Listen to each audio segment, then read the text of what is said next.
ஆண்டவராய் இயேசு கிறிஸ்துவின் நாமத்துக்கு மேன்மை உண்டாவதாக.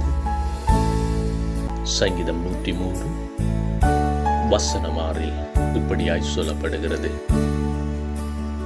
ஒடுக்கப்படுகிற யாவருக்கும் கர்த்தர் நீதியையும் நியாயத்தையும் செய்கிறவர். அவர் தமது வழிகளை மோசேக்கும் தமது கிரியைகளை இஸ்ரவேல் புத்திரருக்கும் தெரிய பண்ணினார். கர்த்தர் உருக்கமும் இரக்கமும் நீடிய சாந்தமும் மிகுந்த கிருபையும் உள்ளவர் என்பதாய் பதிவு செய்யப்பட்டிருக்கிறது.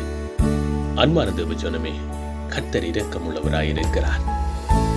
கர்த்தருடைய கிரியைகள் வித்தியாசமாயிருக்கிறது. நன்மையினால் எங்கள் வாய்களை திருப்தியாக்குறவர், எங்களுடைய வாழ்க்கையை ஆசீர்வதிக்கிறவர், எங்களை மேன்மைப்படுத்துகிறவர் கர்த்தராயிருக்கிறார். ஒடுக்கப்படுகிற யாவருக்கும் கர்த்தர் நீதியையும் நியாயத்தையும் செய்கிறவராயிருக்கிறார். அன்பான தேவஜனமே, எங்களுடைய அடிமைத்தனத்திலிருந்து கர்த்தரங்களை மாற்றி கர்த்தரங்களை ஆசீர்வதிக்க விரும்புகிறார்.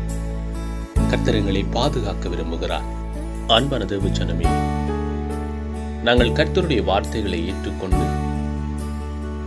கர்த்தருடைய கிரியைகளின்படி வாழும் பொழுது கர்த்தருடைய ஆவியானவர் எங்களுடைய வாழ்க்கையிலே அசைவாடுகிறவராயிருக்கிறார். ஆண்டவராய் இயேசு கிறிஸ்து உங்களை ஆசீர்வதித்து உங்களை பாதுகாப்பாராக. God bless you.